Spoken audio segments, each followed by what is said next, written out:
जब भी हम कोई कार्य करते हैं, तो सबसे पहले वो विचार के रूप में हमारे माइंड में आता है। फिर माइंड अपने आप कैलकुलेट करता है। हर तरफ हमें बीमारी ही बीमारी महसूस होती है। यदि आपको गुस्सा आ रहा है तो उस समय स्पीड देखना, अपने सांसों की स्पीड कैसी होती है। किसी से लड़ाई हो जाए तो स्पीड देखना कैसी है। और जब आराम से आप घर के अंदर बैठे हो तो उस समय स्पीड देखना।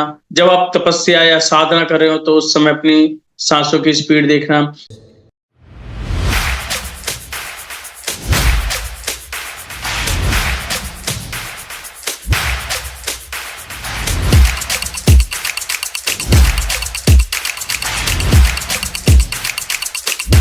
सभी को जय जिनेंद्र देव की।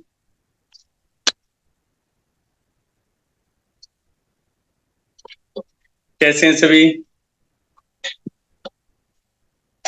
और मैडम स्वेटर हो गया पूरा? नमस्ते सर। नमस्कार, कैसे हो? ठीक है सर। अच्छा। और राजेंद्र जी कहाँ का सफर कर रहे हो? मथुरा पहुंच रहे हो? मैं अभी इंदौर से निकला हूँ 2 घंटे पहले अच्छा। मथुरा के लिए। हाँ, वो देख लिया, आपकी बस के दर्शन कर लिए मैंने। चलो कल बात करना वहां पहुंच के ना, एक बार बात कर जी लेना दिल्ली जी पहुंच। बिल्कुल।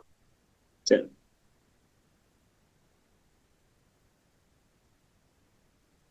रेणु जी नमस्कार। स्पेलिंग क्या कर रखी है ये? एज पर न्यूमरोलॉजी चेंज कर रखी है कैसे?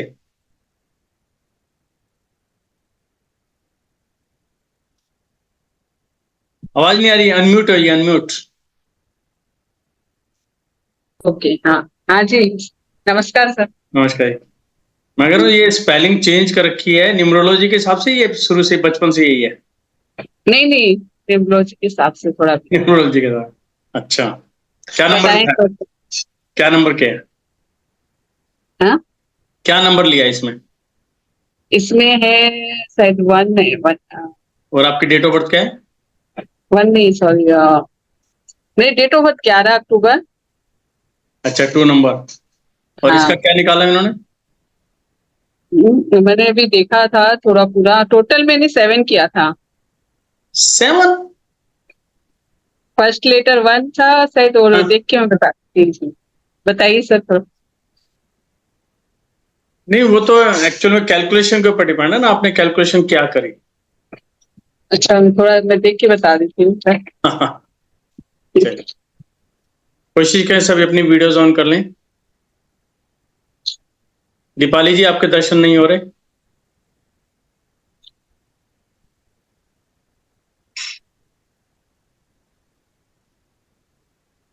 नमस्कार।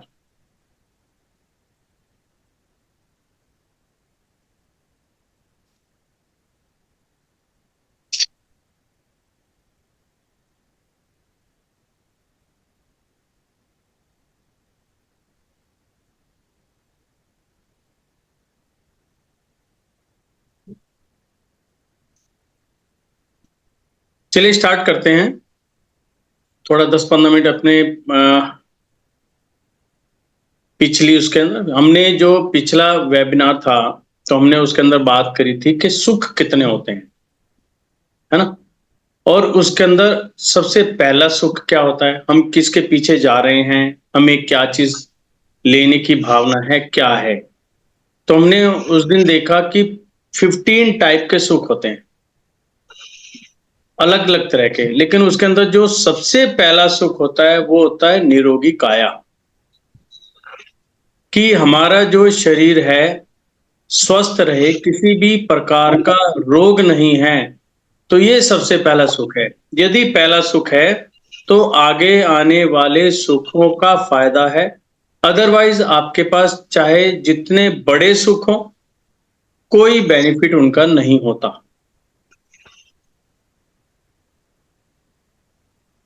अब ये बताइए कि आप में से कौन ऐसा व्यक्ति है जिसको किसी भी तरह की कोई डिजीज नहीं है, कोई बीमारी नहीं है?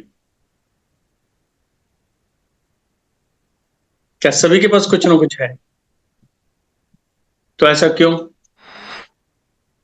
तो इट मीन सब ये मान के चलें कि आज के समय को देखते हुए हमारा खान पीन, हमारा रहन सहन जो है इतना कमजोर हो चुका है कि हर तरफ हमें बीमारी ही बीमारी महसूस होती है।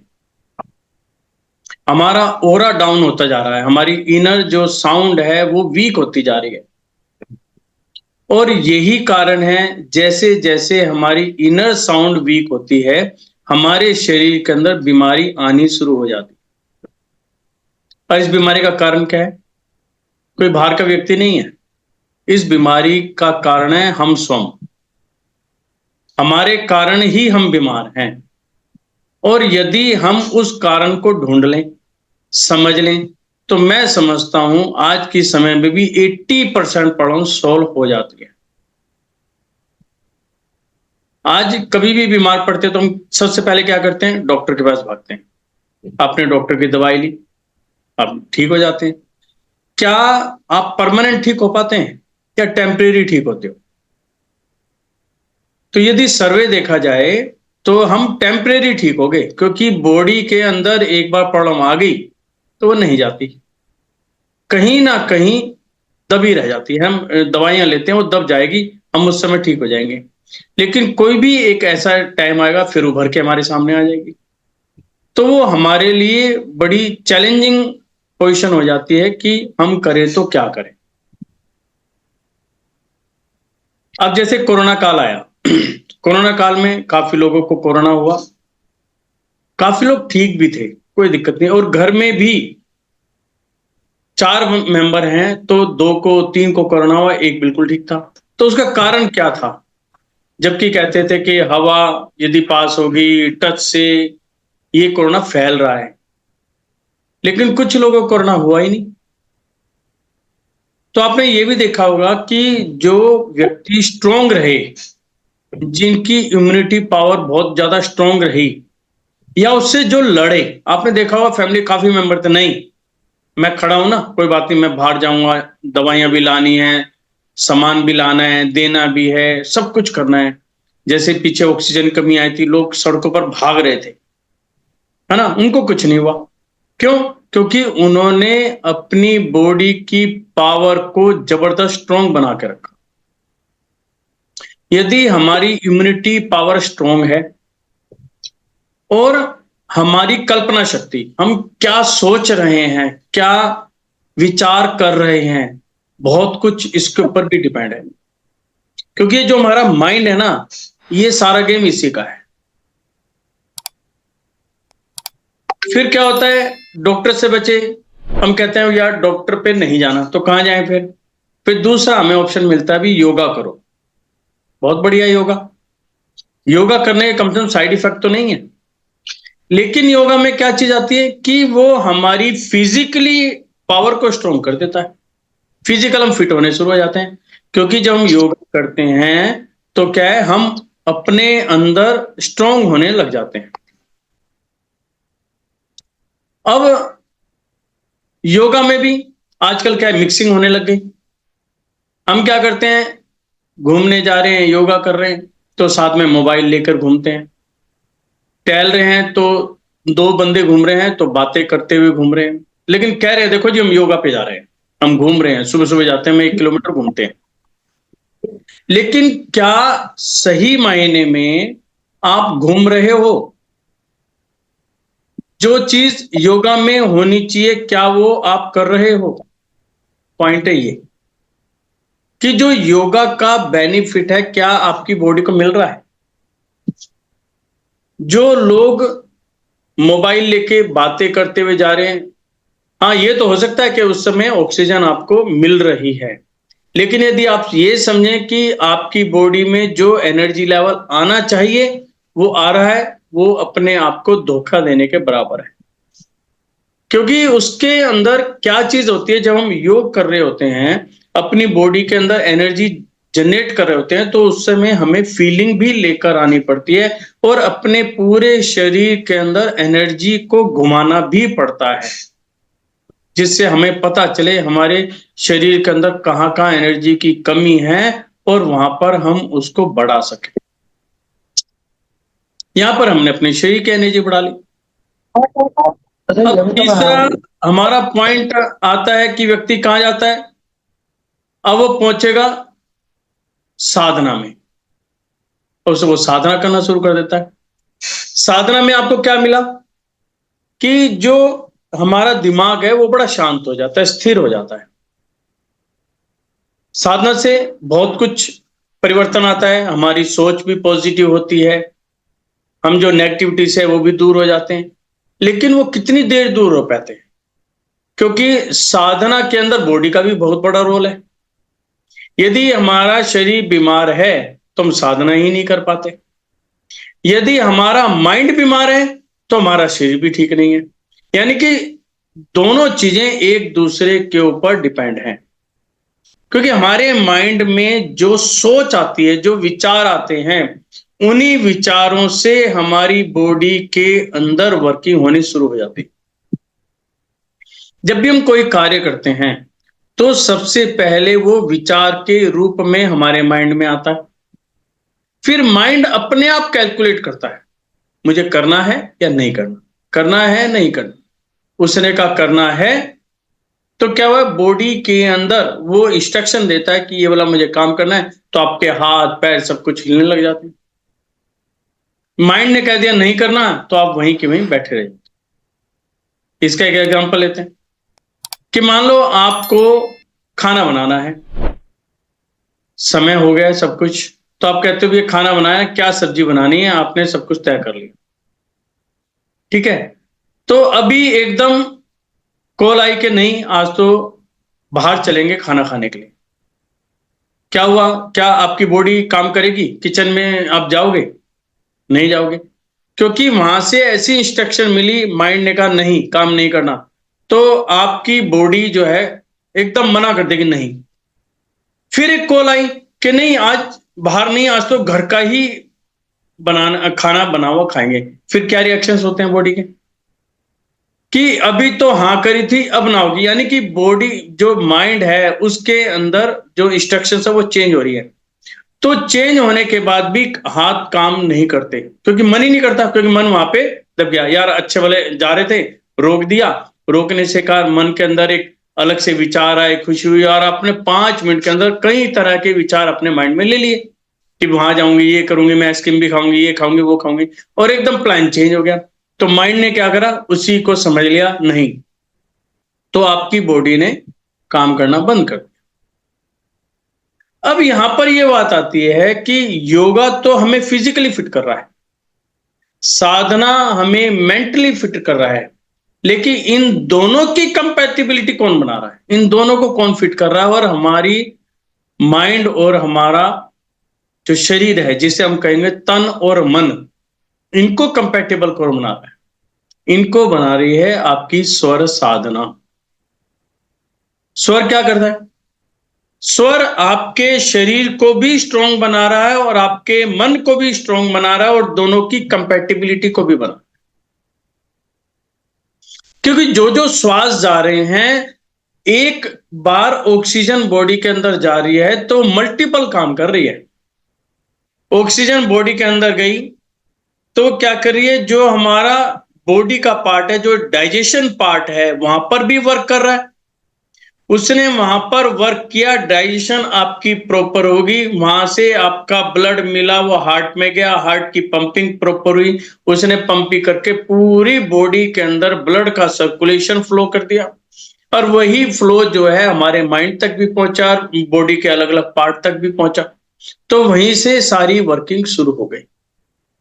यानी कि एक चीज ने पूरे शरीर को हमें सही बना दिया। तो इसलिए यहां पर आता है कि स्वरों को समझो, कौन सा आपका स्वर चल रहा है, कैसे चल रहा है, और उसी को साधो। आज हम क्या, छोटी छोटी बीमारियों के लिए डॉक्टर के ऊपर ही डिपेंड है। आपने कभी पहले सुना हो, देखा हो, फिल्मों तो हम देखते हैं कि जो आदिवासी लोग हैं, जिसे हम कहते हैं ये तो पढ़े लिखे नहीं है, ये तो क्या है, लेकिन उनसे बड़ा डॉक्टर कोई नहीं है। चाहे कितनी बड़ी से बड़ी बीमारी आ जाए, वो जंगल में रहते हुए जड़ी बूटियों के सारे और इन साधनों के सारे, स्वरों के सारे, उन्हें सारी पता है, क्योंकि उनके यहाँ पूर्वजों से ये क्रिया चलती है, उन्हें पता है कि हमें क्या करना है।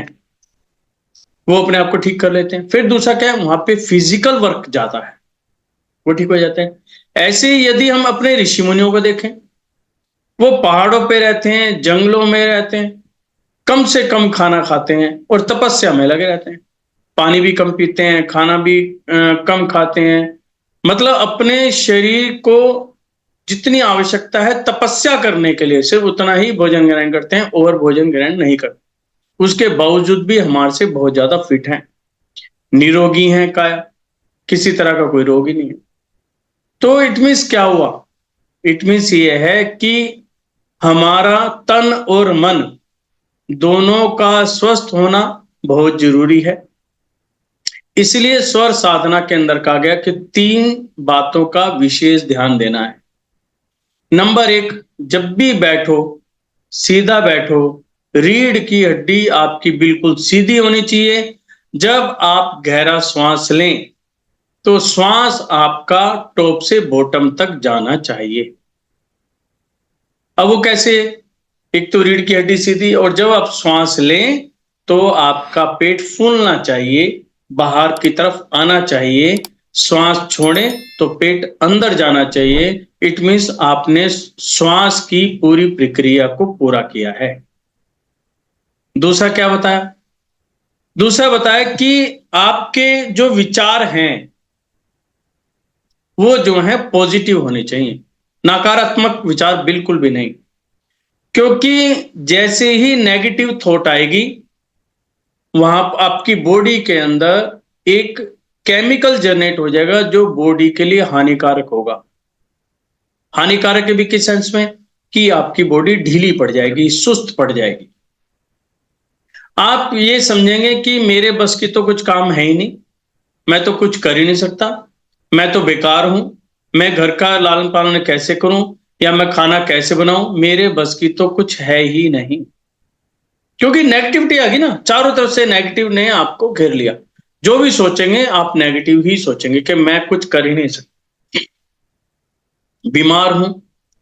और जो ये वर्ड्स होते हैं ये बहुत काम करते हैं, चाहे वो नेगेटिव वर्ड हो चाहे पॉजिटिव।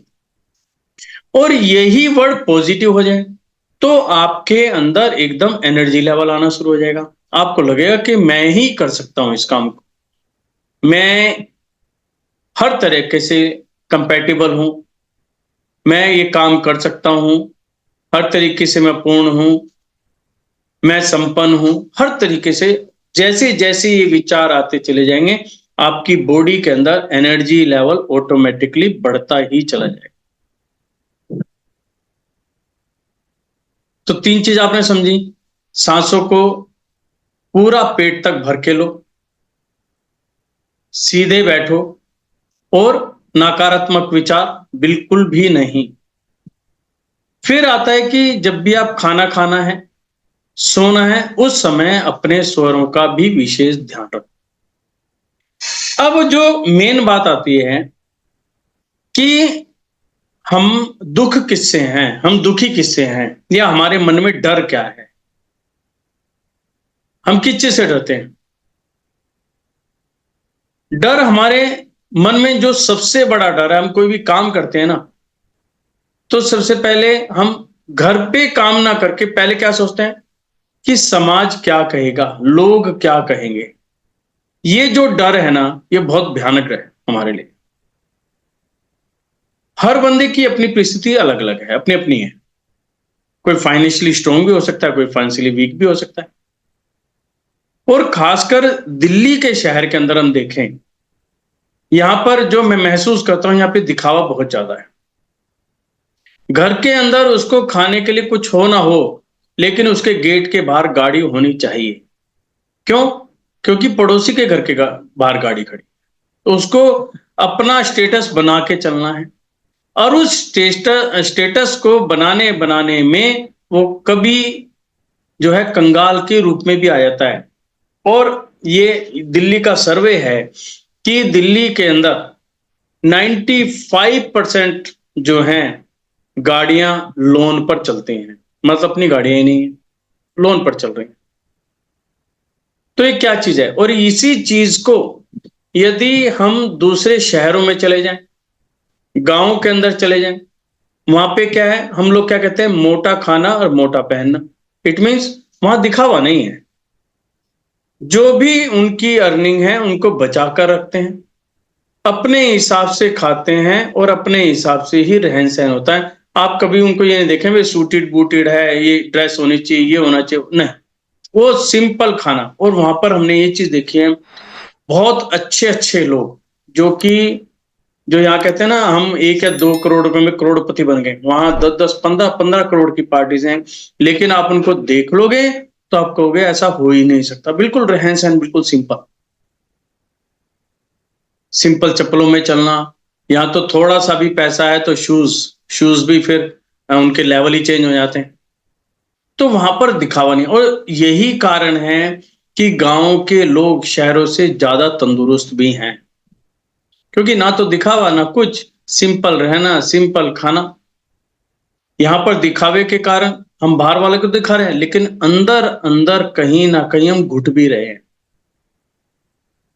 कि कल का खर्चा कैसे निकलेगा, यदि आप किसी बिजनेस में है तो कल की सैलरी कैसे जाएगी, बच्चों की फीस देनी तो कैसी दी जाएगी, अलग अलग तरह की परेशानियां सबके साथ, सिर्फ हम टोपी घुमा रहे हैं। तो यहां पर मेन पॉइंट है कि लोग क्या कहेंगे, इससे अपने आप को बचा लो। और इसका आपने देखा इफेक्ट कहां आ रहा है, सीधा इफेक्ट आपकी बॉडी के ऊपर, सीधा इफेक्ट। 2-3 दिन पहले एक व्यक्ति का फोन आया, कहता है कि जी मैं फाइनेंशियली जो है मुझे प्रॉब्लम है, इसलिए मुझे रात को नींद नहीं आती, मुझे बीपी भी है, डायबिटीज भी है।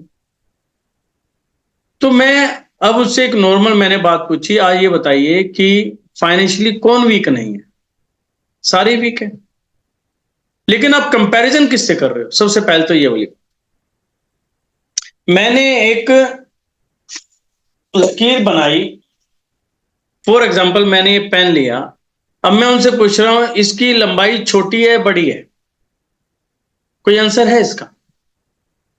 जब तक मैं दूसरी लाइन नहीं खींचूंगा तो इसको कंपेयर कैसे कर सकता हूं, ये तो सिंपल है। अब मैं इसे बड़ी करूंगा तो मैं कहूंगा ये छोटी है, इसे छोटी कहूंगा तो बड़ी है। ये क्या है, ये हमारी सोच ही तो है। आप कह रहे हो मैं आर्थिक कमजोर हूं, आर्थिक कमजोर सा मतलब क्या है भाई, जितनी आपकी अर्निंग है आप अपने खर्चों को उसी हिसाब से मेंटेन रखो। आज मैं कहता हूं कि आपकी अर्निंग कम है, फॉर एग्जांपल, कोई दिक्कत नहीं, ठीक है, लेकिन आपने अपने शरीर के अंदर बीमारी ले आए, रात को नींद नहीं आती, बीपी आपको हो गया, डायबिटीज आपको होगी, तो आपने तो और खर्चा बांध लिया, डॉक्टर का भी और दवाई का भी। तो आर्थिक फाइनेंशियल रूप से तो आप और ज्यादा कमजोर हो गए। जबकि हमें यहां पर यदि हम ऐसी पोजीशन में हैं तो अपने आप को बहुत ज्यादा स्ट्रोंग रखने वाली बात है। और इसी कारण से हम यहां पर फंस जाते हैं, खासकर मिडिल क्लास बंदा तो फंसता ही फंसता है।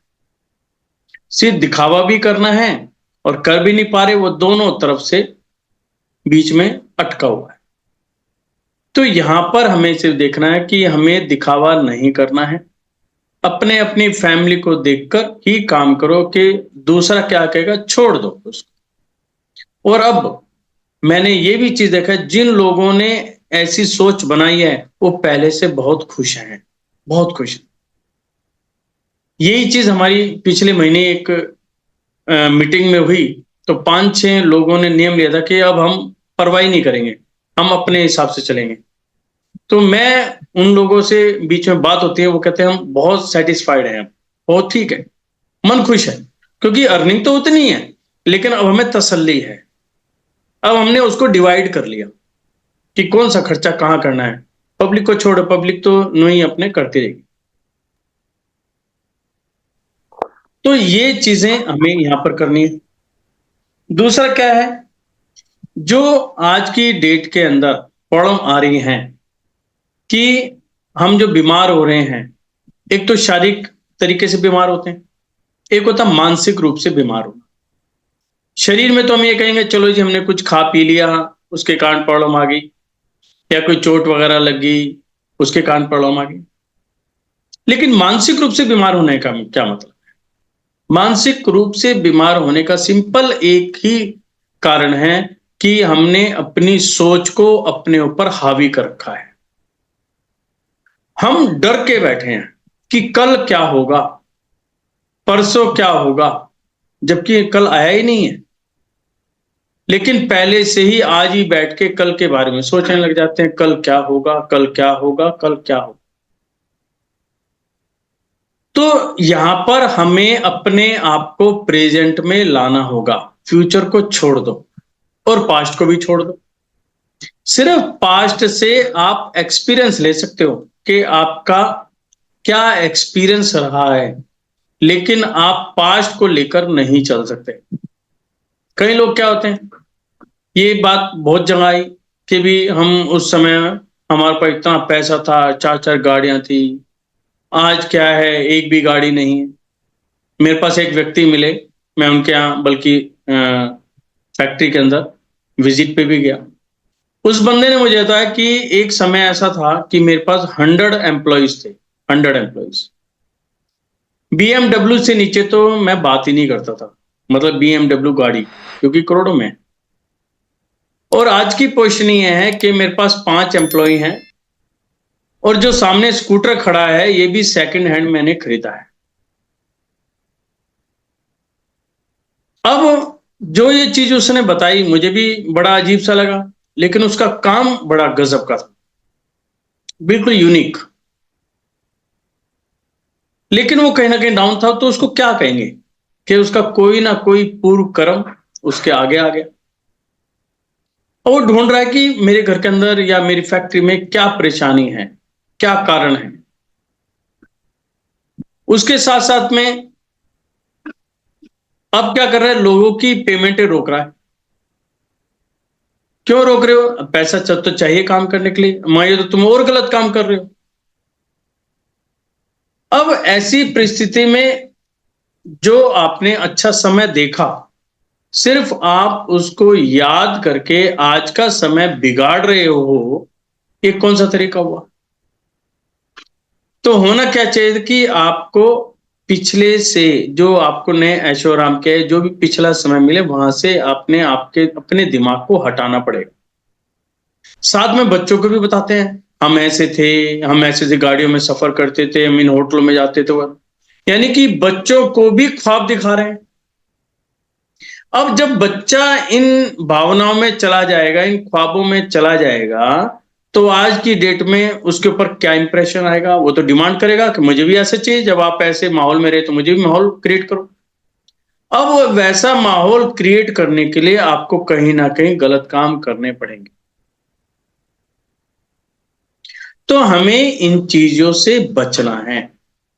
स्वर विज्ञान क्या सिखाता है? ये बहुत बड़ी, इसीलिए हम कहते हैं कि ये सबसे बड़ी विद्या है कि स्वर सिखाता है कि आप जब भी कोई कार्य करो उससे पहले अपने स्वरों को देख लो और काम करने के बाद स्वर को देख लो। यदि दोनों कंडीशन के अंदर आपके स्वरों की स्पीड एक है तो आप ठीक हो, नहीं तो कहीं ना कहीं आप गलत काम कर रहे हो, उसको छोड़ दो। क्योंकि आज हम खुद समझ ही नहीं पाते कि हम ठीक हैं गलत हैं, हम जो काम कर रहे हैं वो हमारे लिए कितना फेवर में है, नहीं फेवर। कहते हैं ना कि अंतर आत्मा की आवाज, क्योंकि हमारी इनर साउंड हमें बता रही है कि तू भैया गलत काम कर रहा है, लेकिन हम नहीं समझते। तो उसको समझने का बिल्कुल सिंपल तरीका बताया कि अपनी सांसों की स्पीड चेक करो, आपको पता चल जाएगा आप गलत हो या ठीक। कभी करके देखना। यदि आपको गुस्सा आ रहा है तो उस समय स्पीड देखना, अपने सांसों की स्पीड कैसी होती है। किसी से लड़ाई हो जाए तो स्पीड देखना कैसी है। और जब आराम से आप घर के अंदर बैठे हो तो उस समय स्पीड देखना। जब आप तपस्या या साधना कर रहे हो तो उस समय अपनी सांसों की स्पीड देखना।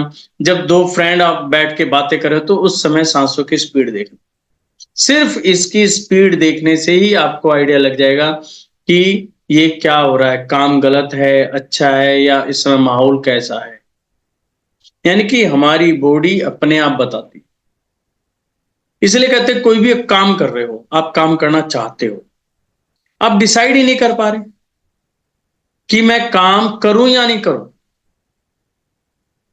मान लो कहीं पर आपको इन्वेस्टमेंट करनी है, और इन्वेस्टमेंट 10 लाख की, 20 लाख की, 1 करोड़ की भी हो सकती है, डिपेंड करता है कैसा प्रोजेक्ट है। अब करूं नहीं करूं, डिसाइड ही नहीं कर पा रहा। तो उसमें कहते हैं कि सबसे अच्छा तरीका है कि अपनी इनर साउंड को सुनो। इनर साउंड ने यस कर दिया तो वो यस, नो कर दिया तो नो। लेकिन हम लोग क्या करते हैं, हम इनर साउंड को कर देते हैं साइड। उस समय देखते हैं सामने वाला दिखाता है, भाई साहब आप 1 करोड़ पर लगाओ और आपकी 10 लाख रुपए महीने की इनकम तो फिक्स समझो आप। वो जो 10 लाख रुपए हैं हमारे ऊपर इतने हावी हो जाते हैं कि हम अपनी इनर साउंड को सुनते ही नहीं है कि वो हमारे लिए सही भी है नहीं है, और हम उसमें काम करने में लग जाते हैं। और कई बार ऐसा भी देखा गया है कि हम पैसा लगा दिया और पैसा डाउनफॉल, 10 लाख तो क्या आने थे, बल्कि जो हमने पैसा लगाया वो ही डाउन चला।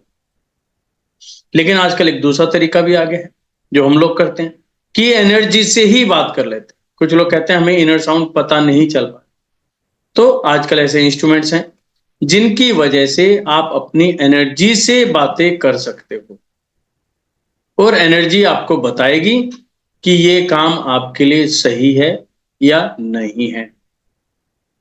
अब इन कामों के लिए हम किनके पास जाते हैं? एस्ट्रोलॉजर के पास जाते हैं कि भैया मेरी जन्मपति देख के बताओ ये काम मेरे लिए ठीक है, गलत है, कैसा है। अब मेरा यहाँ पर एक क्वेश्चन आता है जो आम लोग पूछते भी हैं कि भैया एक व्यक्ति का जो डेट ऑफ बर्थ है, फॉर एग्जाम्पल 1 जनवरी 2000 की उसकी बर्थ है, क्या इस डेट पर किसी एक बच्चे का जन्म हुआ? पूरे वर्ल्ड में लाखों बच्चों का जन्म होगा, तो क्या सबकी जन्म पत्री एक है, या सभी एक जैसे ही काम करेंगे, या सबकी इनर साउंड एक है? इट मीन्स क्या हुआ कि सबके ऊपर एक कैसा ही रूल लागू होगा? ऐसा हो ही नहीं सकता। हम क्या करते हैं, प्रिडिक्ट करा जी हमने, हो भी सकता है नहीं भी हो सकता, फंस गया बंदा। लेकिन जो हमारी इनर साउंड है, जो अंतरात्मा की आवाज है, वो हर व्यक्ति की अपनी है। तो यहां पर स्वर विज्ञान के अंदर ये सारी चीजें इसलिए सेकेंडरी हो जाती है, और स्वर विज्ञान नंबर 1 पे आ जाता है कि यहां पर हम अपने खुद की आवाज सुन रहे हैं, अपने खुद की आवाज। और अपनी खुद की आवाज कभी झूठ नहीं बोलती, आपको अलर्ट करती ही रहेगी। जैसे माँ होती है ना, बच्चा कितनी भी दूर रह रहा हो, माँ उसको भांप लेती है।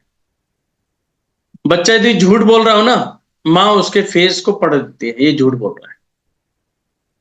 क्यों? क्योंकि उस माँ ने उस बच्चे को 9 महीने अपने पेट में रखा है, अपनी एनर्जी दी है, उसको ट्रांसफर दी है अपनी एनर्जी, तो वो उस एनर्जी को बहुत जल्दी पकड़ लेती है। फादर नहीं पकड़ पाते, मदर एकदम पकड़ लेती है। और यही कारण है कि बच्चा हमारे से कितनी भी दूर रहे और वो एक बार भी याद कर ले तो माँ मुझे बता दे कि वो मुझे याद कर, क्योंकि हमारी जो एनर्जी है वो मैपिंग की हुई है, वो एकदम पकड़ लेती है उस चीज को। तो यहां पर हमें ये चीज देखनी है कि हमें अपनी इनर जो साउंड है उसको स्ट्रोंग बनाना है, उसको कमजोर नहीं होने देना। और एक बार हमारी इनर साउंड कमजोर हो गई तो क्या है, बीमारियों का ढेर हमारे शरीर के अंदर है, नेगेटिव विचार हमारे माइंड में है। यदि इनर साउंड पे हमने काम कर लिया तो हमारे बॉडी के अंदर मजबूती आएगी, शरीर भी तंदुरुस्त रहेगा और हमारा माइंड भी तंदुरुस्त रहेगा, और हम हर चीज का डिसीजन ले पाएंगे और पूरे जोर के साथ हम काम कर पाएंगे। और ये कब होगा? जब श्वासों को हम साध लेंगे। इसीलिए इसे बोलते हैं स्वर का साधन, स्वर साधना, कि स्वरों को साध लो। यानी कि जो भी सांस आ रहा है जा रहा है वो हमारे कंट्रोल में होना चाहिए। हम चाहेंगे तो सांस आएगा, हम चाहेंगे तो जाएगा, और हम जितनी देर चाहेंगे वो सांस रुकेगा। इसे कहते हैं स्वर साधना। इसलिए इस पे बहुत जोर दिया जाता है, जो हम डेली मॉर्निंग के अंदर प्रैक्टिस करते हैं, प्रैक्टिस के अंदर भी यही जोर दिया जाता है कि स्वर को कितना कंट्रोल कर सकते हो। जैसे आजकल हम प्रैक्टिस कर रहे हैं कि किसी भी चीज को एज्यूम करते हैं, जैसे फॉर एग्जांपल आंखें बंद करी, हमने अपने आप को देखना, इनर साउंड को देखना, तो मेरे मुंह से वर्ड निकला टोमेटो, तो एकदम हमारा माइंड टोमेटो पे जाना चाहिए। मैंने कहा रेड टोमेटो, तो एकदम वो रेड हो जाना चाहिए। यानी कि मैंने अपने माइंड को अपने कंट्रोल में इतना कर लिया कि जैसी आवाज आई, मेरा माइंड सिर्फ उसी पॉइंट पे गया जो मैंने सुना है, इधर उधर नहीं। ऐसा नहीं कि जी पहले तो मैं रसोई में गया, फिर मैंने टमाटर ढूंढे, बहुत सारी सब्जियां रखी थी, उसमें से टमाटर निकाले, लाल भी थे, हरी भी थे, उसको मैंने कटिंग करा। नहीं, मैंने जब कहा टोमेटो, तो सीधा जहां पर टोमेटो रखे हैं माइंड वहीं पर किया। मैंने जो सा कलर बोला सिर्फ वहीं पर पहुंचा। उसके बाद मैंने कहा स्काई, ब्लू स्काई, तो सीधा टोमेटो से सीधा दिमाग ब्लू स्काई, कहीं बीच में कहीं रुकावट नहीं। मैंने कहा राइजिंग सन, सीधा दिमाग सनराइज होते हुए पिक्चर। तो क्या है कि माइंड को कंट्रोल करने की एक साधना है कि आप किस प्रकार से उसको साध रहे हो, और ऐसे ऐसे करके धीरे धीरे हम एक एक स्टेप करके उसको साध रहे हैं। कुछ लोग बड़े फास्ट हैं, सर कुछ हुआ तो है नहीं, सर कुछ नहीं, हम तो ये सीखना है, हमें सीखना, फास्ट कराओ। तो फास्ट आप कर सकते हो, फिर तो थ्योरी वाली बात है, आप थ्योरी पढ़ लो, थ्योरी पढ़ के जहां पे आप आज खड़े हो 10 दिन बाद वहीं के वहीं खड़े रहोगे, आप कुछ नहीं कर सकते, क्योंकि थ्योरी तो थ्योरी है।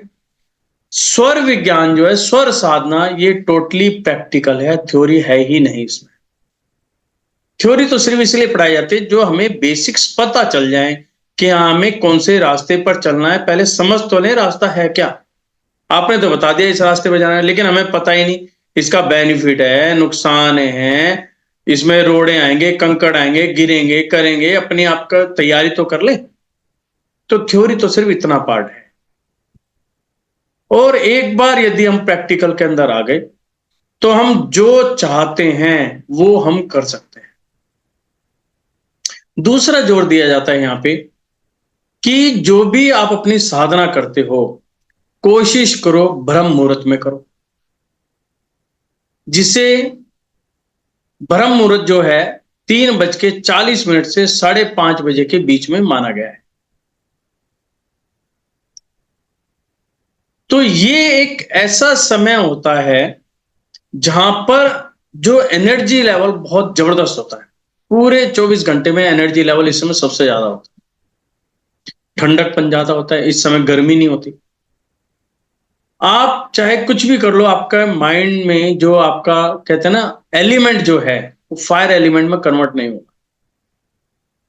कोई कह भी देगा ना जब भी आप कूल रहोगे, वैसे कोई दोपहर में आपसे कोई कह दे तो एकदम गर्मी आई थी ना बॉडी के अंदर, इसने मुझे क्या कैसे दिया, और उस समय नहीं होगा, वहां पर ठंडक रहती है। इसीलिए वो समय इतना अच्छा माना गया है कि यदि स्टूडेंट इस समय को समझ लें और इस समय अपनी स्टडी कर लें, तो इस समय 1.5 घंटे की पढ़ाई और अगले टाइम में 4 से 4.5 घंटे की पढ़ाई बराबर है। यानी कि 1/3 टाइम पढ़ना पड़ेगा, इतनी आप कैप्चरिंग आपकी बढ़ जाएगी। और सबसे बड़ी बात, यहां पे जो आप पढ़ोगे वो आपका सबकॉन्शियस माइंड में फीड हो जाएगा। यानी कि आप कभी भी उसको दोहराओगे तो आपको याद आ जाएगा, चाहे आप कितने टाइम के बाद उसको याद कर लें। तीसरा, यदि यहां पर आपने लिख कर देख लिया, जो आजकल बच्चे लिखते ही नहीं है, मैंने अपना टाइम देखा है तो वहां पे तख्ती होती थी, स्लेट देते थे कि लिख लिख के देखो, लिख लिख के देखो, उसका हमें आज बेनिफिट मिल रहा है। क्या, जब भी हम एग्जाम में गए, कई बार होता था कि यार क्वेश्चन तो है, इसका आंसर भी ध्यान है, लेकिन माइंड से बाहर नहीं आ रहा, और हम इतने प्रेशर में आ जाते थे कि उस एक क्वेश्चन के चक्कर में पूरा पेपर हमारा खराब हो जाता। लेकिन जो हम लिखकर प्रैक्टिस करते थे, उसमें यदि आपके सामने ये पोजीशन आ गई कि यार दिमाग में तो आ रहा है लेकिन बाहर नहीं निकल रहा, जैसे ही आप पेन चलाना शुरू करोगे आपके हाथ चलने शुरू हो जाएंगे। यानी कि आपको याद नहीं आ रहा, लेकिन आपका माइंड आपका हाथ चला रहा है और आप सारा का सारा आंसर लिख दो, बिल्कुल एक्यूरेट लिखो, क्योंकि आपने प्रैक्टिस कर रखी है। आपका जो माइंड और हाथ दोनों जो हैं एक दूसरे के कंपैटिबल हैं। अपने आंसर लिखना शुरू करो, लिखते चले जाते। तो ये बहुत जरूरी हो रहा है आज के डेट में, जरूर करना चाहिए, क्योंकि आज एक जो मोबाइल का चल पड़ा है कि नहीं जी मोबाइल पे कर लेंगे, ये करने, ये सारा गलत है। अब कुछ कर रहे हैं, स्कूलों में भी चेंजेस आ रही हैं, अब वो कितना परफेक्टली कर पाते हैं वो एक जांच का विषय है। लेकिन यहाँ पर ये चीज जरूरी है कि ये वाला जो टाइम है, और इसको अमृत बेला के नाम से भी जाना जाता है। आपने वर्ड सुना होगा अमृत बेला। नॉर्मली सरदार जो लोग हैं वो बोलते हैं कि अमृत बेला में काम करना चाहिए, तो यही ब्रह्म मुहूर्त चीज है, वही है टाइम। साधना करने वाले, आप अपने, चाहे आप किसी भी धर्म से हैं, अपने साधुओं को, अपने गुरुओं को देखो, वो इसी टाइम साधना करते हैं। वो कह देंगे कि हम 3 बजे जो है अपना बिस्तर छोड़ देते हैं और हम साधना करते हैं। सभी का, चाहे वो छोटा साधु हो चाहे बड़ा साधु हो, जिन्होंने समझ लिया कि मुझे साधना के पथ पर आगे बढ़ना है, वो 3 बजे अपना बिस्तर छोड़ देते हैं। उसके साथ साथ में सोते कहां पर है? फर्श के ऊपर या लकड़ी के फट्टे के ऊपर, यानी कि अपनी कमर को बिल्कुल सीधा रखते हैं। हम लोग क्या है, हम लोग सोते हैं बिस्तर पे, गद्देदार गद्दों पे। जब उठते हैं तो पहले कुछ मिनट, तो 10-15 मिनट तो हमें अपनी कमर सीधी करने में लगता है, क्योंकि कमर का जो है शेप ही चेंज हो जाती है। पहले उस शेप को पहले स्ट्रेट बनाओ, एंगल बिठाओ, फिर तुम्हारा काम शुरू होता है। और जब ये शेप बार बार आती है, फिर हम करते हैं हाय मेरी कमर में दर्द, क्या करूं, मेरे हाथ में दर्द, मेरे शोल्डर में दर्द, वो जाम हो गया। तो हमें ये चीज समझनी है कि गद्देदार कभी कभार तो अच्छे लगते हैं, लेकिन यदि आपको रूटीन में अपने आप को हेल्दी रखना है, फट्टे पर सोना शुरू कर दो या गद्दों पर सोना है तो हार्ड साइड जो है अपर साइड करो, क्योंकि गद्दे भी डबल साइड में होता है, एक साइड हार्ड होता है, एक साइड सॉफ्ट होता है। तो हार्ड की साइड सोना शुरू कर दो, आपकी आधी से ज्यादा बीमारी तो वैसे ही दूर हो जाए, क्योंकि उससे क्या है, आप सुबह जो है बिल्कुल सीधे उठ पाओगे और एक्टिव होने में आपको ज्यादा एनर्जी की जरूरत नहीं है। अदरवाइज क्या है कि हमें अपने आप को एक्टिव करते करते करते इतना टाइम लग जाता है कि उस टाइम में हम थक लेते हैं, हम कहते हैं अब नहीं, अब तो थोड़ी देर और सो जा, फिर आके वहीं पे सो जाते हैं, क्योंकि हमारी बॉडी उतनी चीज को सहन नहीं कर। तो फट्टे पर सोना इसलिए बहुत अच्छा बताया गया। उसके साथ क्या, रीढ़ की हड्डी हमारी सीधी होगी, जो भी हम श्वास ले रहे हैं वो हमारा बिल्कुल सीधा सीधा टॉप से बॉटम तक जा रहा है, हमारे तरीके से ठीक हो जाता है। एक और चीज इसके अंदर आती है कि हम किसी भी इच्छा को रखें, यदि हमारी कोई कामना है तो हम उतनी ही सोचें जितना मेरे बस में हो। यदि हमने एक ऊंची सोच रख भी ली, वो बुराई नहीं है, ऊंची सोच रखनी भी चाहिए और उसके हिसाब से हमें काम भी करना चाहिए, लेकिन अपने पागलपन की हद को कंट्रोल में जरूर करना चाहिए। कैसे? जैसे फॉर एग्जांपल मैंने सोच लिया कि मुझे ये वाली गाड़ी, लाल रंग की गाड़ी मुझे चाहिए और जिसकी वैल्यू 10 लाख रुपए की, और मुझे ये भी पता है मेरे पास तो है ही 1 लाख रुपए, मुझे लोन भी नहीं मिलना, कुछ भी नहीं मिलना, और मैं बैठा बैठा हर रोज सोच रहा हूं हाय गाड़ी तो मुझे मिली नहीं, गाड़ी तो मैंने ला ही नहीं सकता। अब क्या हुआ, कुछ दिन तो मैं मेहनत करी, कुछ दिन के बाद मेरी नेगेटिव थॉट आनी शुरू ऑटोमेटिकली होगी, मैं तो इस लायक ही नहीं कि मैं गाड़ी लेके आऊं, मैं करूं क्या करूं, क्या करूं, क्या बस करूं करूं करूं के चक्कर में अपने माइंड के ऊपर मैंने प्रेशर बनाना शुरू कर। ये घरों के अंदर बहुत चीजें देखी हैं मैंने। कुछ घरों के अंदर क्या होता है, हस्बैंड वाइफ हैं, वाइफ कोई डिमांड रखती है, कई बार शर्मा शर्मी हस्बैंड उसको मना नहीं कर पाता, क्योंकि उन्हें ऐसा लगता है कि मैंने इसको मना किया तो ये लगेगा कि मैं इस लायक भी नहीं हूं कि तुझे ज्वेलरी दिला सकूं या कोई और सामान दिला सकूं। वो हाँ तो कर देता है, लेकिन उसकी फाइनेंशियली पोजीशन इतनी वीक होती है कि वो लेडी ना तो समझ पाती, ना समझने की कोशिश करती है, लेकिन अपनी डिमांड उस पे रखती है। कई बार मैंने ये चीज़ अनुभव किया है कि जब हम अपने विज़िट पे जाते हैं, तो जब मेरी कोशिश रहती है कि जितने भी पर्सन्स हों घर के, मैं उनसे एक बार अलग बैठ के ज़रूर मिलूँ। जिससे, क्योंकि बहुत मन की बातें ऐसी होती हैं जो लोग नहीं कह पाते, लेकिन अकेले बैठ के वो अपने मन की बात बता देते हैं। जब मैं उनसे मिलता हूँ, अकेले बैठते हैं, अपन मन की बात बताते हैं, तो बहुत घरों के अंदर सेम प्रॉब्लम है कि हस्बैंड और वाइफ खुलकर भी बात नहीं कर पा रहे, अपनी पोजीशन ही क्लियर नहीं कर पा रहे कि उनको भी एक मीडिएटर की ज़रूरत है। अब जब यहाँ कहीं पर ऐसा होगा, तो वो गृहस्थी कैसे चल सकती है कि अपनी मन की बात रखने के लिए किसी व्यक्ति को बीच में डालना पड़ेगा। तो यहाँ पर हमें ये चीज़ समझना है, बीच-बीच में बातें करनी चाहिए, पूछना चाहिए कि कैसा चल रहा है, क्या चल रहा है, हम कितनी प्रोग्रेस में हैं, कि जो मैंने डिमांड रखी है वो सही भी है या नहीं रखी है, क्या उसकी आवश्यकता है या नहीं है। तो जब ये कंपैटिबिलिटी बनेगी और एक ऐसा माहौल भी क्रिएट होना चाहिए कि हस्बैंड वाइफ को और वाइफ हस्बैंड को अपने मन की बात कह सके, किसी मीडिएटर की जरूरत ना पड़े।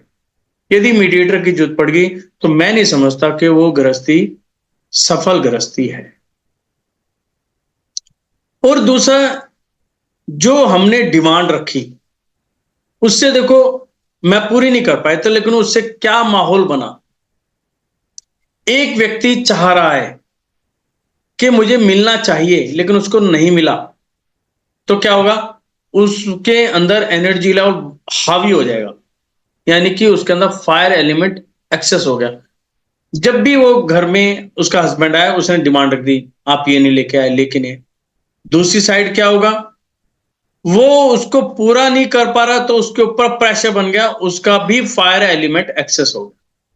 और जब दोनों एलिमेंट आप आमने सामने आएंगे तो कहते हैं एक टाइम ऐसा आएगा कि वो बम फटेगा ही फटेगा, लड़ाई होनी ही होनी। तो यहाँ पे हमें ये चीज को समझना बहुत जरूरी है कि हमें अपने ऑरे को कैसे पॉजिटिव बना के रखना है और कैसे हमें उसको मेंटेन करना। स्वर साधना इसके अंदर बहुत बड़ा रोल अदा कर। जिस दिन आप स्वर साधक बन गए, केवल आपने अपनी एनर्जी को बैलेंस कर लिया, आप जब भी अपने हस्बैंड से अपनी वाइफ से बात करोगे, उसके ऑरे को टच करते ही समझ जाओगे कि ये किसी परेशानी में है या नहीं है। मतलब इतनी पावर्स हमारे ऑरे के अंदर ऑटोमेटिकली आती है कि हम दूसरे को भी समझ लेते। यदि हमारा ऑरा स्ट्रांग हुआ और दूसरे का ऑरा वीक हुआ, तो हमारे अंदर इतनी पावर आ जाएगी कि हम उसके ऑरे को अपने में लेकर उसको भी स्ट्रांग बना देंगे। उससे कहेंगे मैं खड़ा हूं ना। हम कई बार बात करते हैं, कोई परेशानी आती है, मान लो कोई बिजनेस में लॉस हो गया या कोई ऐसी परेशानी आ गई, तो पीछे बंदा खड़ा, चाहे वो लेडी है चाहे जेंट्स है, घबराते क्यों, हम खड़े हैं ना आपके साथ। सिर्फ इतना ही कहना होता है कि सामने वाला ऑटोमेटिकली मजबूत हो जाए कि नहीं, मेरी फैमिली मेरे साथ खड़ी है।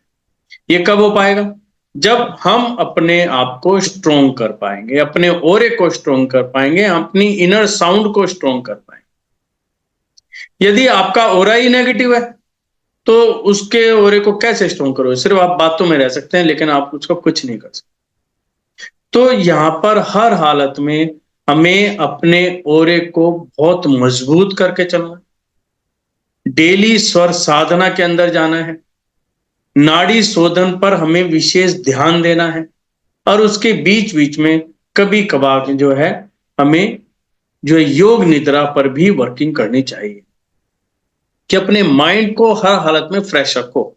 चाहे कितनी टेंशन क्यों हो, चाहे बिजनेस में कितनी बड़ी से बड़ी टेंशन क्यों ना आ जाए, यदि हम योग साधना कर लेंगे, निद्रा साधना जिसे कहते हैं वो कर लेंगे, तो हम अपने माइंड को मजबूत कर रखेंगे, फ्रेश कर रखेंगे, जिससे कि हम किसी भी गलत डिसीजन को लेने से पहले बच जाएं।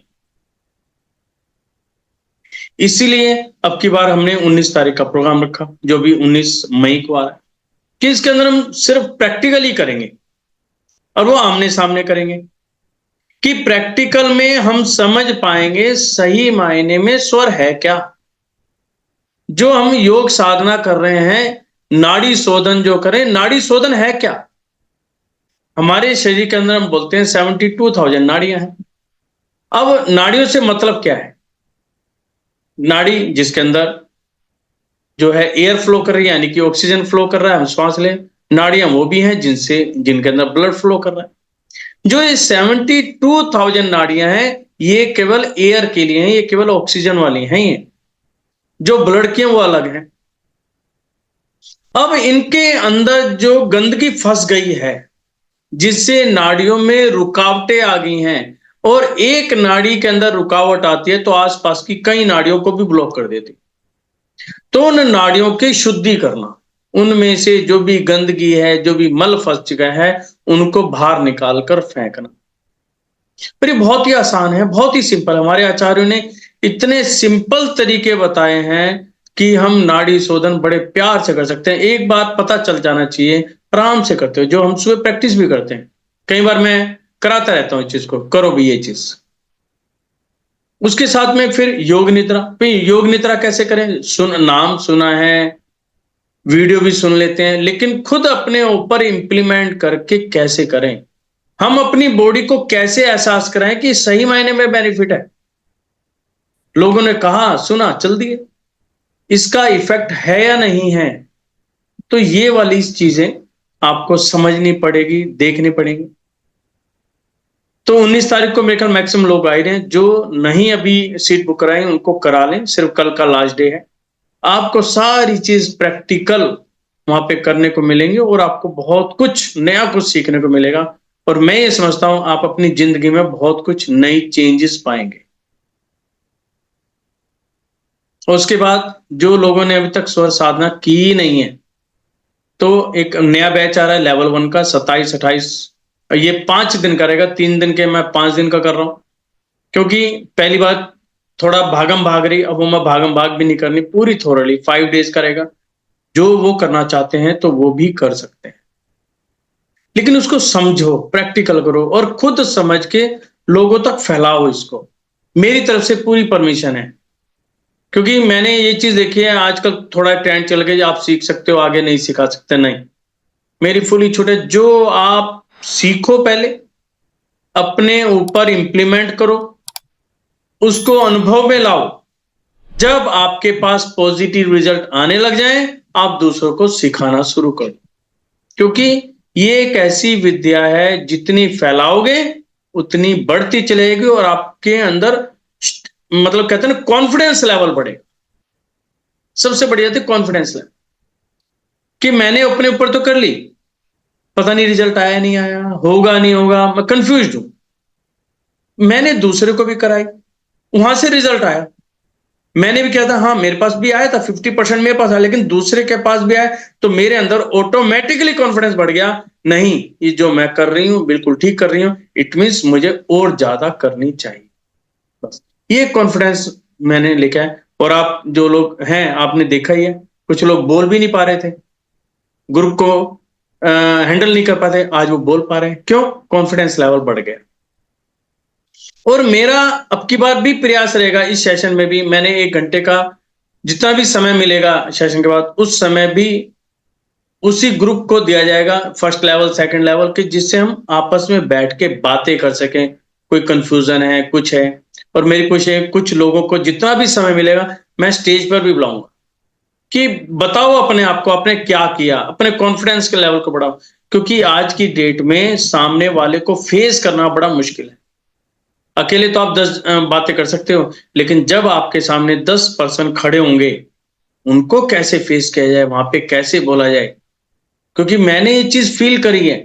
जब मैं कभी छोटा था, तो मे बी 15 साल के करीब, और जब धर्म सभाएं होती थी, भजन गाओ, पहले ये शुरू होते थे, भजन गाओ जी, उस भजन के लिए खड़ा करते थे, पैर कांपते थे, बोल नहीं निकलता था। और बड़े होने के बाद भी हमें ये चीजें हुई, तो वहां पर क्या चीज कमी लगी, वो मैंने अनुभव किए हैं कि कैसे होता है, पब्लिक को फेस करने में हाथ पैर कांप जाते हैं। तो मैं चाहता हूं कि जो मैंने अपने अंदर कमियां दिखी, वो किसी के अंदर आए ना। अभी सही अपने आप को स्ट्रॉन्ग कर लो, कि आपके सामने 50 के 100 बंदे भी खड़े हो, तो अपने आप को स्ट्रॉन्ग करो। और ये जो साधना आई है, ये स्वर साधना से मुझे मिली। कि मैंने अपने आप को बिल्कुल अच्छी तरह ठान लिया कि मुझे करना है और पॉजिटिविटी कम। जब भी कोई विचार करो, कभी किसी दूसरे के बारे में नेगेटिव थॉट करनी ही नहीं है, पॉजिटिव रखो, चाहे सामने वाला कितना ही नेगेटिव क्यों ना हो। हमें नेगेटिव नहीं सोचना। क्यों हम नेगेटिव सोचेंगे तो हमारे विचार नेगेटिव हैं, हमारी बॉडी के अंदर नेगेटिविटी आएगी आएगी। हमें नेगेटिव सोचना ही नहीं है, पॉजिटिव ही सोचना है। तो बस आपको आज इसे प्रण लेना है कि चाहे सामने वाला व्यक्ति कोई कितना नेगेटिव हो, मुझे नेगेटिव नहीं सोचना। एक व्यक्ति से बात हुई, मैंने कहा कि आप अपनी मदर के पैर छूते हो? कहने लगा नहीं। मैं क्यों नहीं छूता? क्योंकि जब भी मैं जाता हूं कभी कुछ बोल देती हैं, कभी कुछ बोल देती हैं, डांट देती हैं, कभी बुरा भला कह देती हैं, इसलिए मैं पैर छोड़ना ही छोड़ दिया। सिर्फ त्योहारों के दिन पैर छूटा। क्यों भाई? अरे सामने वाला यदि बुजुर्ग है, उसने यदि कुछ कह भी दिया तो क्या दिक्कत हो गई? अपने आप को क्यों चेंज करो? आप तो पैर छुओ। यदि आप सही मन से पैर छूते हुए अपने बड़ों के, चाहे वो बड़ा कितना ही आपके एंटी हो, कुछ भी हो, आपको आशीर्वाद जरूर देगा, पक्का देगा। एक दिन ना दे, 2 दिन ना दे, 3 दिन ना दे, 4th डे तो उसको देना ही पड़ेगा और मन से ही देना पड़ेगा, और वो फबेगा भी जरूर। तो हमें दूसरों के हिसाब से अपने आप को चेंज नहीं करना, हमें अपने को देखना है कि हम अपने आप को बेटर कैसे बना सकते हैं। बस इसी पे हमें वर्किंग करना है और इसी पे हमें आगे बढ़ना है। तो भी आपकी कोई भी क्वेश्चन, कोई भी आंसर? हाँ जी रिंकू जी।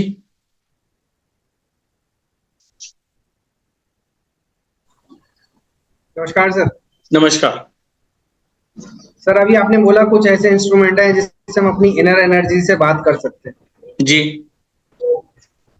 वो किस इंस्ट्रूमेंट की सर आप के लिए बोल रहे हैं सर? ऐसा होता है जब आप इस पे आगे बढ़ोगे, अभी आपका लेवल फर्स्ट चल रहा है, जब इसके आप आगे चलोगे वो आपके सामने आएंगे कि हम ऑरे की एनर्जी को कैसे चेक कर सकते हैं। वो अपने आप हाथ से ही करना शुरू कर दो। अभी आप इनर साउंड पे ही वर्किंग कर सकते हो। जो लोग एनर्जी पर काम करते हैं, जैसे रैकी वगैरह लोग जानते हैं, वो एनर्जी पे काम करते हैं, या वास्तु कंसल्टेंट हैं, क्योंकि इसको सही बात में समझने के लिए काफी लंबा टाइम चाहिए। और फिर उस समय ये भी देखा जाएगा कि आपकी एनर्जी क्या बोल रही है। यदि आप इनर स्ट्रोंग हैं तो आप कभी भी एनर्जी अपनी चेक कर सकते। तो इसके अंदर एल रोड के माध्यम से हम कर सकते हैं, ड्राउजर के माध्यम से कर सकते हैं। तो वहां पर एनर्जीज चेक हो जाती हैं और आप जो काम करना चाहते हो वो आपके फेवर में है या नहीं है, वो भी वही बताती है, क्योंकि वो आपकी एनर्जी से बात कर रही है। आप जो बोलेंगे वही वो आंसर देना शुरू कर देगा। ठीक? दीपाली जी। सर जी। इस कोर्स के कितने लेवल्स हैं? 5 लेवल हैं इसके। अच्छा, और सर सारे ऑफलाइन होते हैं? नहीं, सब ऑनलाइन है। अच्छा। ये सारे ऑनलाइन हैं, लेकिन हाँ जी। इनमें कभी कभार ऑफलाइन आते हैं, 1 डे 2 डे 3 डे का। ठीक है, अभी आपका 19th ऑफ मई को 1 हाँ डे जी। का ऑफलाइन आ रहा है दिल्ली रोहिणी के अंदर। हाँ जी सर। हाँ, ठीक है, और सर हमें इसका फीस स्ट्रक्चर मिल सकता है? फीस स्ट्रक्चर में ऐसा कुछ नहीं, डे बाय डे चेंज होते हैं, डिपेंड करता है कोर्सेज क्या हैं। ये मैं बताता हूँ, यदि आपका फर्स्ट लेवल है इस समय 5 डे का आ रहा है, वो 999 का है। ठीक है। सेकंड लेवल 1 मंथ का होगा, वो 2100 का है। ठीक है सर। ठीक है, ये इसमें है। और सर जैसे अभी जो सेशन अटेंड करेंगे उसमें 21 डेज का जो आप प्रैक्टिस करवाएंगे सेशन का, उसका टाइमिंग जो आ रहा था वो 7 to 8 आ रहा था कि आपका 7 to 8 का सेशन चलेगा मॉर्निंग में। सर लेकिन 7 to 8 ना बच्चे का स्कूल जाने का टाइम होता है, तो उस टाइम पे कैसे अटेंड कर पाएंगे? मैंने 7 to 8 रखा ही नहीं, मैं तो 6 to 7 करा है। कौन से 21 डे की बात करें पहले तो सर अभी जो 19 को जो सेशन होगा उसके बाद। ऐसा है, 19 को जो सेशन होगा वो हाँ जी है सर। आपका ऑफलाइन। हाँ जी सर। उसके बाद जो 21 डेज का दिया जाएगा वो आपको वीडियोस दी जाएंगी, उसके अंदर कोई टाइम बाउंडिंग नहीं है, ठीक है सर। लेकिन वो डेज वाइज आएंगे। आपको जो भी टाइम सूट करे उसके अंदर अपनी वो वीडियोस खोलते रहो, ठीक है सर। अपने डे बाई डेज करते चले जाओ। वो इसलिए ठीक दी है सर। जाएंगी कि आप उसके अंदर प्रॉपर ढंग से प्रैक्टिस कर सको। ठीक है ठीक है, सर। और स्वर विज्ञान के थ्रू जो है वो हम अपना थायराइड पे भी वर्कआउट कर सकते हैं क्या? बिल्कुल कर सकते हैं। आप शरीर की सभी बीमारियों पे कर सकते हैं, चाहे आपको किसी भी तरह की और कितनी भयानक बीमारी हो, कितनी छोटी हो और कितनी बड़ी हो, सभी पे कर सकते हैं। ठीक है सर। ठीक थैंक है, यू सर। चलो ओके जी। और किसी का कोई क्वेश्चन? हाँ जी निर्मल जी।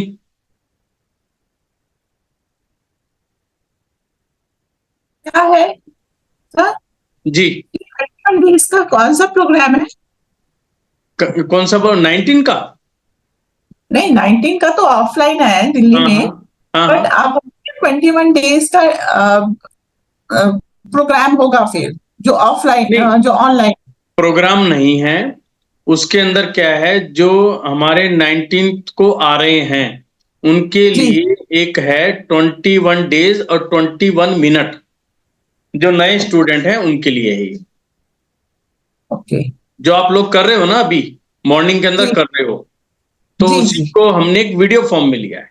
आप तो ओके। सामने बैठ के उनको वीडियो फॉर्म में है कि जिससे हम स्टार्ट कर सकें। ये स्टार्टिंग पॉइंट है, मतलब एज ए, मतलब कुछ लोग कहते हैं ना पता नहीं होगा नहीं होगा, कर पाएंगे नहीं कर पाएंगे।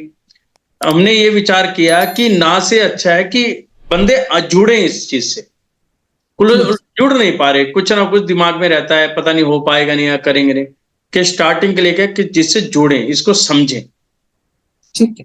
है ना। जैसे क्योंकि क्या है कि आज के डेट में सब बीमार हैं, कोई मेंटली प्रॉब्लम में है, कोई फिजिकली प्रॉब्लम में, तो अब सबको ठीक करना है। तो उसका एक तरीका निकाला है कि जिससे ज्यादा से ज्यादा लोग जुड़ें, करें ये चीज। तो सर ये वीडियो सबको मिलेगी? आप चाहेंगे आपको भी मिल जाएगी, लेकिन आपके पास तो है ही ऑलरेडी, आप तो सेकंड में हो ही। ब्रह्मांड में होते ही हैं। हाँ जी हाँ हाँ। ठीक। अब ये जो सारा सिस्टम है ना, उस दिन एक ऐप भी लॉन्च हो रहा है, मैं आपको बता देता हूँ। उस दिन एक अच्छा। ऐप भी लॉन्च होगा, और अभी मेरे ख्याल एक या दो ही क्लासेस आपके साथ ऐसे होनी है, उसके बाद सब ऐप पे आ जाओगे आप लोग। फिर ओके। ऐप के थ्रू चलेगा, आपको सारी चीज वहां पर अवेलेबल होंगी बहुत इजीली। ठीक है। आपके सबके मोबाइल में ऐप डाउनलोड करा दिया जाएगा, जिससे आप कभी भी बैठ के कहीं पे भी कोई भी चीज आप देख पाओगे और कर पाओगे। हाँ सर, वो अच्छा हो जाएगा क्योंकि कई बार हम मिस कर देते हैं, हाँ, तो वो और ऐसा लगता है कि पता नहीं क्या हुआ उस दिन, क्या किया। नहीं नहीं, वो आपको अभी भी देखो, मैं वैसे वीडियो सारी अपलोड कर देता हूँ, लेकिन ऐप में आपको सारी चीज प्रॉपर ढंग से मिलेगी। और उसके अंदर एक फायदा और भी है, जो हमने ऐप डिजाइन किया है उसके अंदर क्या है कि आप फेसबुक जो करते हो उसकी तरह यूज करोगे। अपने आप ओके। कमेंट्स डाल सकते हो, अपने एक्सपीरियंस डाल सकते हो, आप क्या चाहते हो क्या नहीं चाहते हो, वो सारी चीज आप अपनी रिकॉर्डिंग करके, लिख कर, जैसे आप चाहते हैं वैसे आप उसके अंदर खुद भी इन्वॉल्व कर सकते हैं। आपकी कोई ओके सर। क्वेरीज है, कई बार मेरा फोन नहीं मिल रहा, अब आप बात करना चाहते हो नहीं कर पाए, तो अपनी क्वेरीज डाल दो, जैसे मुझे टाइम मिलेगा मैं आपसे बात कर लूंगा, या आपको वहां पे ठीक। आंसर दे दूंगा। आपने क्वेरी डाल दी, आपको आंसर वहां से मिल जाएगा। ठीक है सर। तो ये सारी चीज हम फैसिलिटी वहां पर लेके आ रहे हैं। 19 के बाद सर? हाँ, 19 को उसका लॉन्च हो जाएगा, और उसके बाद सारी चीज उसके अंदर आ जाएंगी धीरे धीरे सारी ठीक। चीज। Okay sir. और बताएं जी। और रचना जैन जी, आप कहाँ हो? सुबह की डंडी मार रखी है आपने। गजानन गुरुजी। जय जैन जी। हाँ क्या गुरुजी, तबीयत ठीक मैंने नहीं आपको हुई क्या बताया। उनकी? हाँ, उनकी तबीयत थोड़ी ज्यादा खराब है, हॉस्पिटल में है अभी। अच्छा, हॉस्पिटल में, ओके, हाँ जी। इसलिए नहीं आ पा रहे। हाँ जी। कोई बात नहीं, जल्दी से ठीक करो, हमारी बेस्ट विशेज उन्हीं के साथ हैं, हाँ जी, जल्दी से बिल्कुल ठीक होंगी। चल, एनी क्वेश्चन? अपनी प्रेयर करते हैं जी। अर्चना जी, अभी थर्ड लेवल हमारा कब स्टार्ट होगा? आपका थर्ड लेवल कर देंगे 1 मई जून। अभी आपका मे बी आप ये मान के चलो 30 जून को का एग्जाम होगा, हमारा। हाँ, और किसका होना है? या तो मैं आपका लूंगा या आप मेरा लेंगे, दोनों में से एक काम तो होना ही होना है। हाँ, हाँ। ठीक है, और उससे फिर देखते हैं कौन पास होता है कौन फेल होता है। उसमें योग निद्रा और ये सब कब आएंगे हमारे? अभी ऑफलाइन तो हम लोग नहीं आ सकते, ऑनलाइन कब कोई बात होगा वो? नहीं, आप सब आएगा, डोंट वरी। ठीक है। जो नहीं आ पाएंगे सब आएगा, लेकिन इस चीज का देखो फर्क है ऑफलाइन ऑनलाइन का। जो हाँ। मजा वहां पर आएगा, मुझे लगता है कि ऑनलाइन नहीं आ पाएगा। क्योंकि वहां पे क्या है ना, पूरा वहां पे क्या प्रोसेस है, सुबह 9 बजे से लेके 5 बजे तक का है, कंटिन्यू चलेगा, जिसके अंदर हाफ डे हम अपनी बॉडी को कंपैटिबल बनाएंगे और सेकंड हाफ डे में उसके ऊपर वर्किंग करेंगे। अब मैं आपको लोगों को कह दूं ना कि ऑनलाइन आ जाओ सुबह से 9 बजे से 5 बजे तक, बस 1 या 2 घंटे कोई बैठा मिलेगा, उसके बाद सब भाग जाएंगे, किसी की वीडियो ऑफ होंगी, कोई कहीं होगा। अब वहां पे क्या है कि ये समझ लो जेल की तरह है, अंदर घुसे बाहर का लग जाएगा ताला, बस सब अंदर ही अंदर। और जब शाम को निकलोगे ना, जब कहोगे कि हाँ कुछ मिला है, मजा आ गया, ये बात पक्की है। सबके मुझसे ये कहलवाना है कि मजा आ गया जिंदगी का, कि हमने बहुत कुछ नया सीख लिया, ये मेरा प्रॉमिस आप लोगों से। वो जो नहीं आ पाएंगे उनके लिए भी करेंगे, नहीं तो आप रहते कहाँ हो ये बताओ, हम वहीं आ जाएंगे। और बोलो। सर मैंने तो बोला गुजरात आ जाइए। बस आ जाएंगे, गुजरात आ जाएंगे।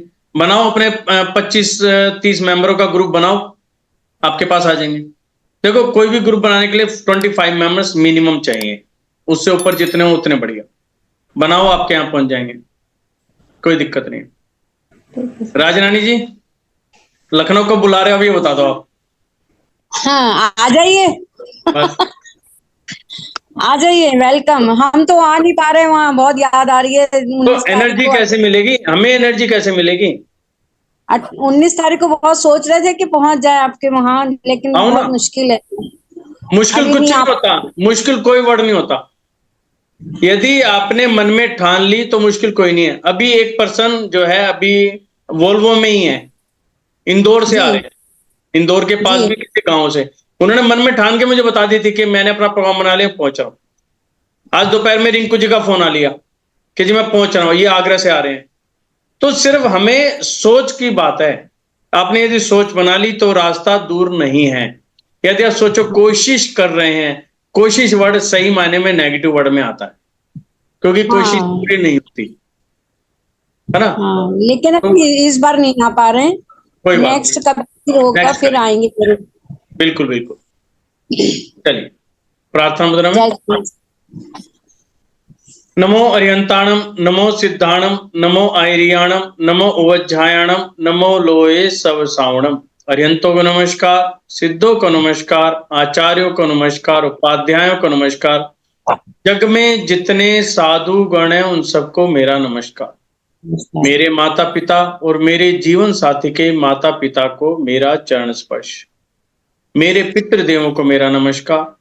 मेरे आसपास जो एनर्जी है, मेरे घर के आसपास, मेरे बच्चों के आसपास, मेरे व्यावसायिक स्थल के आसपास, मेरे कर्मचारियों के आसपास जो भी एनर्जी है उनको मेरा नमस्कार। इस संसार के सभी जीवों, एक इंद्रिय, द्विंद्रिय, त्रिइंद्रिय, चतुर्इंद्रिय, पंचेंद्रिय, चाहे अधोलोक में, मध्यलोक में, ऊर्ध्वलोक में, 4 गति 84 लाख योनि में हो, भूतकाल के हो, वर्तमान काल के हो, सभी को मेरा जय जिनेन्द्र देव की।